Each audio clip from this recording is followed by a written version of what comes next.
just want you to come to me. They just want me to. Hey, yo, what's good, you guys? It's Boomer with Star, and today we're just getting into Lil Dicky's fake rap career is more successful than his real rap career. That show he got, I don't know what it is about it. You know what I'm saying? But let's get straight on into it, though, man. Make sure to leave a like, support the video if you enjoy it, subscribe if you're new, so we can join up with the all-star gang up in this thing. Let's get straight on into it, man. Let's go. White rappers are usually labeled as corny when they enter the music industry. Many rappers have this cool mystique about them, which attaches a persona to complement the extraordinary lifestyle they live and rap about. Often when white rappers try to create this cool persona, it comes off as inauthentic and is rejected by the masses, which then leads to artists like Lil Dicky, who lean into the white rapper stereotype to ironically find a place in hip-hop. Now make no mistake, Lil Dicky is undoubtedly a talented rapper. What we didn't realize is that his life story of being an out-of-place suburban white dude reaching the pinnacle of the industry would make for way better television than music. His show Dave on FX, which is essentially about his life story, is absolutely dominating right now. But because of the success of his show, Dicky has only released 2 songs in the past 8 years. This is going to create a whole new set of problems for Dave, and if he doesn't make the right choices, his career will be in a dangerous position. A few months before Lil Dicky released his first song, his girlfriend and parents begged him not to pursue a rap career. On a vacation in Hawaii, they told him his music was too racy, too edgy, and that this music would potentially ruin his potential for getting jobs in the future. In hindsight, the only reason he has a job now is because of this music. In late 2012 and early 2013, Dicky was preparing to release his debut mixtape called So Hard. He was now 24, 2 years out of college, living in San Francisco and working at an ad agency. All of his extra money and free time was spent producing a rollout for this mixtape, but this tape was actually the beginning of his plan to become a comedian. He loved rapping, but he thought it would be easier to get attention through music, since there wasn't much competition in the comedy rap space. Then he would use that attention to move on to his actual dream. I was going to make a very serious attempt at being like an entertainer one day, most likely a comedian. And like when I graduated college, I thought about the best way to approach that. And I thought rap was an interesting angle because I could be just as funny as I always could be, in my opinion, but you could get noticed way easier.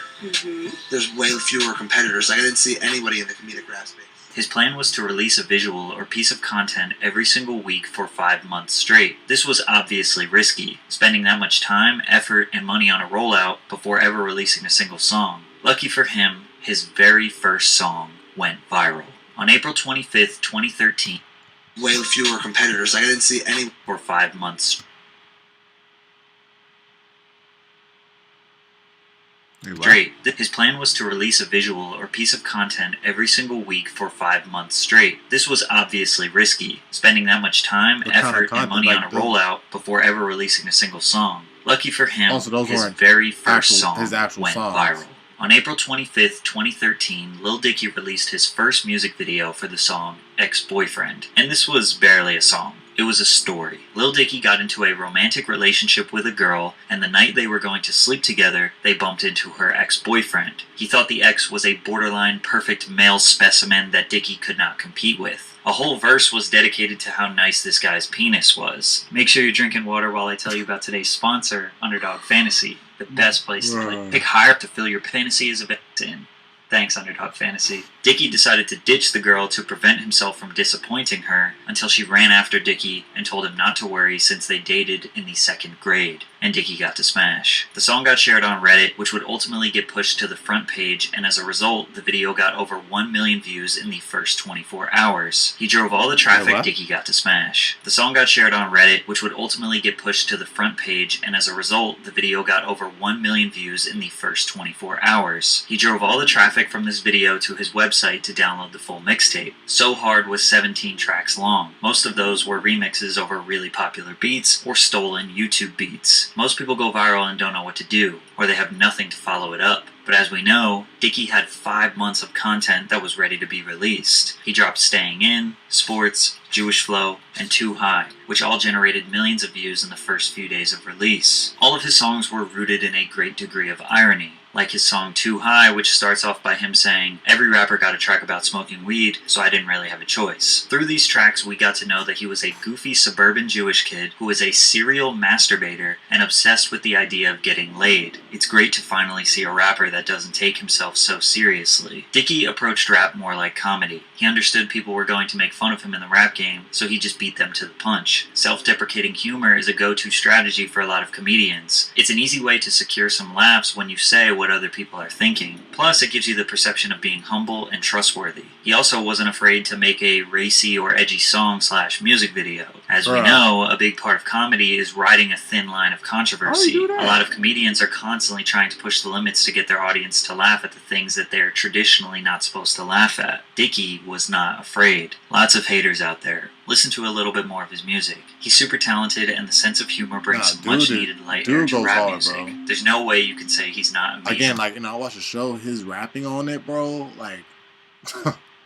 immaculate, bro. I ain't gonna cap. Like, it's the shit he says, not, his rapping style and some Eminem type shit, but the shit he says, bro, it's like, wow. Talented lyrically. And again, I've never really listened to much of his music. I've heard Earth. Very dope. Earth's freestyle is very dope, so Funny's how the rest of you rap. If I mumble something dumb about me running the trap, then it'll be another young redundancy who muttering crap. Dicky even got praise for his rapping ability in a tweet from Kevin Durant, who was the first celebrity to publicly endorse the rapper. But despite his successful rollout, Dicky was broke. He put all of his content out for free, and using stolen beats was never going to allow him to make money anyways. So he asked his followers for money. This YouTube video titled Kickstarter was uploaded, where he announced the launch of his Kickstarter campaign. Dicky explained that the crowd-funded money would be used for studio time, purchasing original beats, high-quality music videos, and financing his first tour. The more money I get, the more outlandishly extravagant these videos can become. I could blow things up, get elephants, blow an elephant up. Like guts flying everywhere. Convinced. I wouldn't actually. I'm like, let's give it. So help me, like, shut up and take my money. What the elephant meant to our Earth. Evidently, his fans wanted to help him with his vision. After 2,800 donations, his Kickstarter generated $113,000, which was plenty of money for him to make his dreams a reality. His first show ever, he sold out the Theater of Living Arts in Philadelphia, which is his hometown. From there, he had a few more sold-out shows. He moved to LA, continued to drive his 2002 Toyota Avalon, and had the comfort of preparing his next big release. His visuals from here got way more high quality, noticeably in the song Let Me Freak. This cinematic experience accompanies Dicky's lyrics of basically begging a girl to have sex with him every day until he is in his 90s. This was our first real insight into what he could look like on the big screen. He executed the vision flawlessly. Also, during the live performance of this song, he would invite girls on stage to give them a lap dance. Here you go. Thanks for allowing that. Yeah. Don't press charges. From September 2014 until July 2015, he basically toured non-stop, selling out bars and fraternities all over the country. But he promised his Kickstarter community an album, and he had to deliver something big. July 31st, 2015, Lil Dicky released his 20-track independent album, Professional Rapper. The title track acted as his introduction into the rap game, where he is essentially interviewed by Snoop Dogg. This song paired with a high-budget animated video which could be easily mistaken for a real show. In the song, Dicky tries to convince Snoop that he is going to change the rap game, to provide a different perspective and flair than most rappers. He also secured some other... crazy? I'm pretty sure that was before Snoop Dogg even bought off Death Row Records.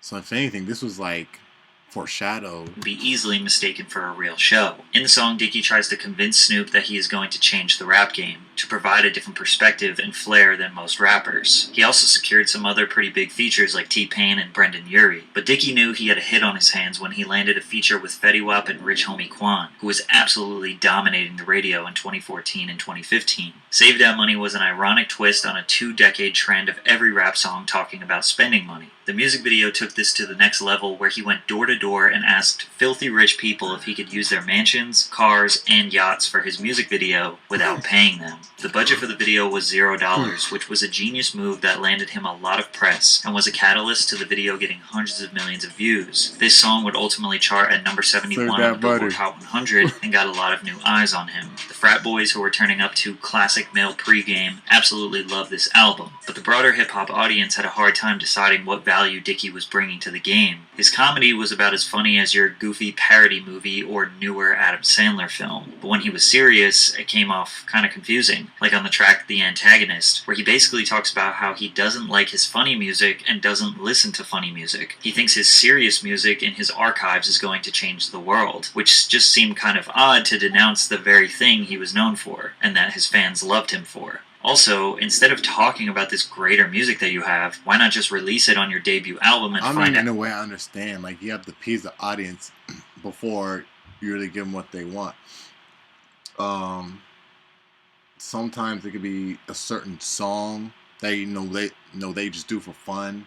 A certain persona that you're really good at, or like, something that you're really good at, like, with Lil Dicky's like comedy humor in his raps. You know what I'm saying? Like, basically, you have to, sometimes intentional and unintentionally, just put out something that, people like. You know what I'm saying? And it's like, sometimes it could be that, or sometimes it could be what you really rap about. You know what I'm saying? Like, who you truly wanted to come out as a rapper, for real. You know what I'm saying?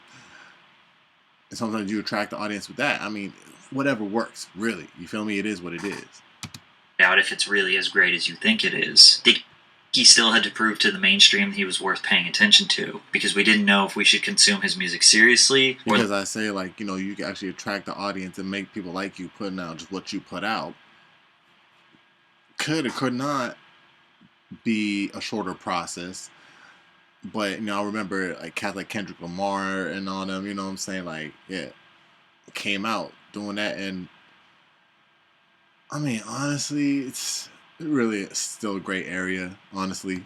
Laugh at his Weird Al Yankovic / Lonely Island style. One thing we know for sure is Charlemagne wasn't impressed. The shit I'm making is always tight. It's like a yoga store.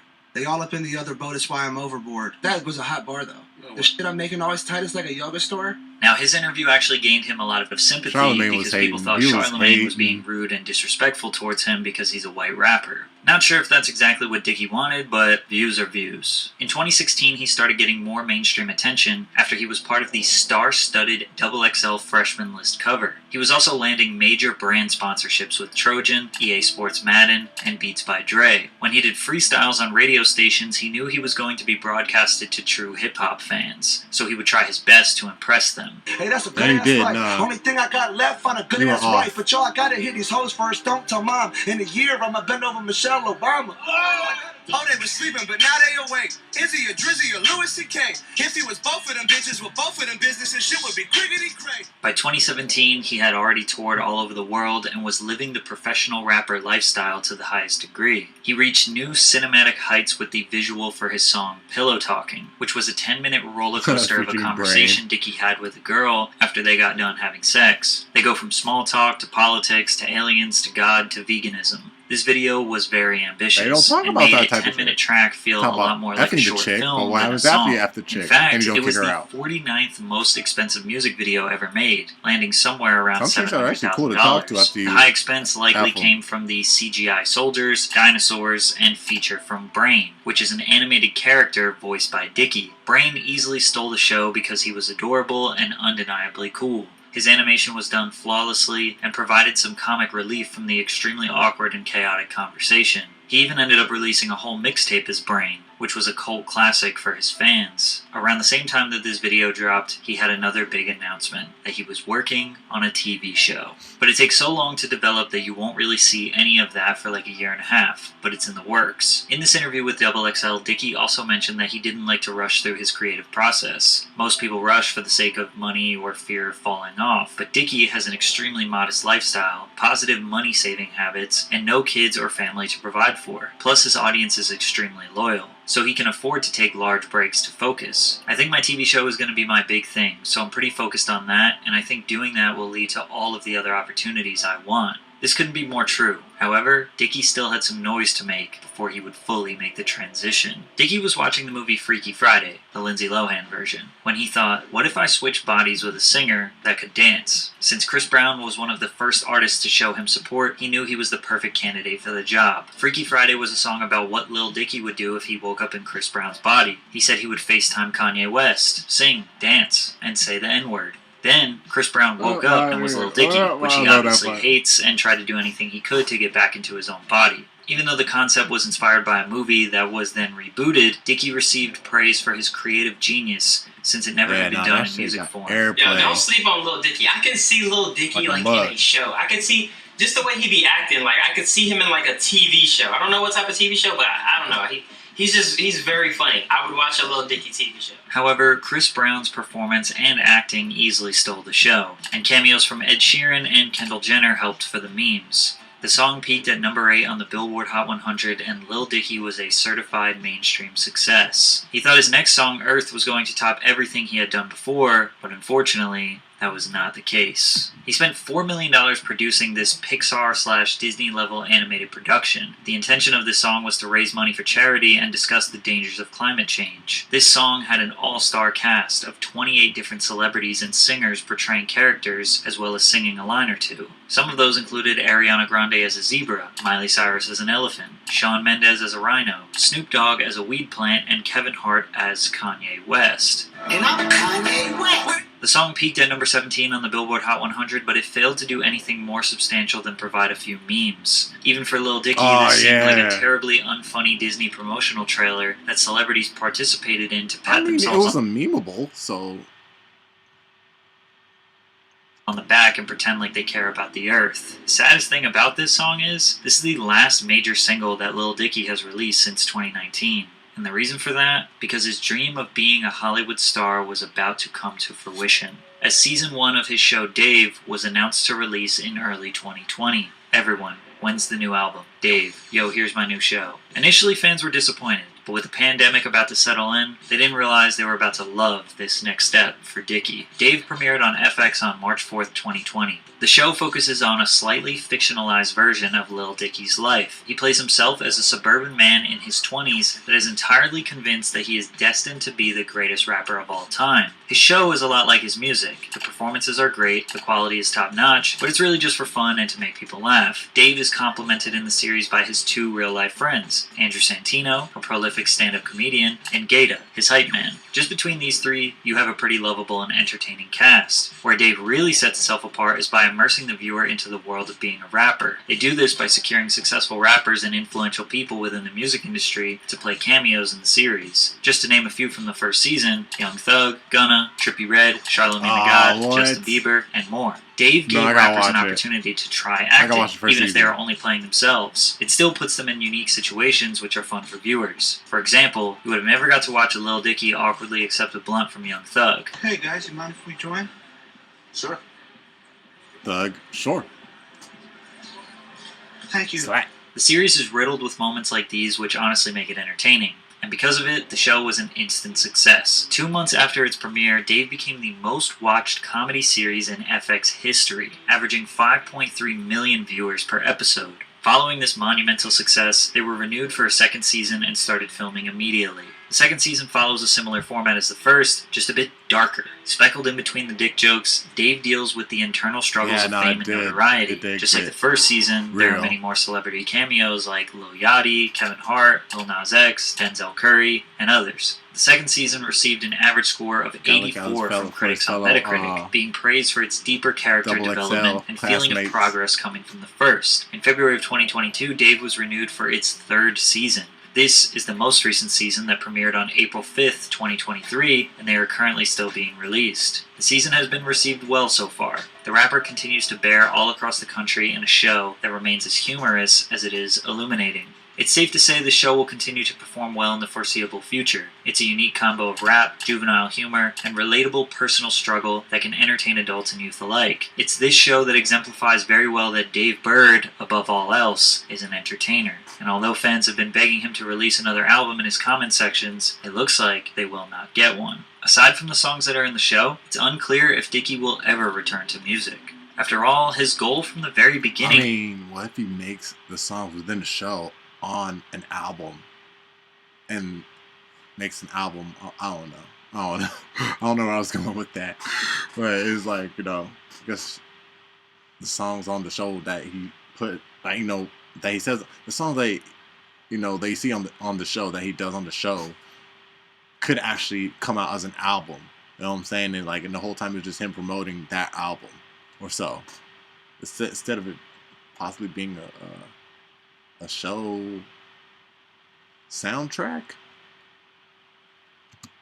Was to use rap as a vehicle for his Hollywood dreams. I mean, these days he says he doesn't even resonate with the name Lil Dicky anymore. Like, he actually kind of hates it. You see, the interesting thing about Lil Dicky is he's been telling the same exact story for the past 10 years. In 2013, when he released his mixtape, we pretty much got to know everything we needed to know about him. He's a neurotic, self-deprecating, average suburban Jewish guy who likes dick jokes and can rap a little bit. The rest of his music career was just improved technical rapping ability and higher quality visuals, which would basically make Professional Rapper the studio quality, polished version of the So Hard mixtape. His singles that he released after the album were less introspective and more just about his status as a celebrity. Then he spent the next 5 or 6 years retelling that same exact story from the beginning with his show Dave. His life basically stopped in 2019, so he could tell his life story since 2013. And what he has done since 2019 is spend 15 hours per day nonstop working on this show, because he's involved with the writing, producing, directing, acting, and editing the final product. Lil Dicky's show is about being a famous rapper, but he hasn't been a famous rapper for the past 4 years. So after season 3 ends, what will he do? Are there more stories to tell? In his interview with Caleb Presley from Barstool Sports, who is known for his outlandish questions and meme-filled moments, everyone thought Dave would thrive in that environment. But the whole time he was incredibly confused. Like, he couldn't understand what was a joke and what wasn't,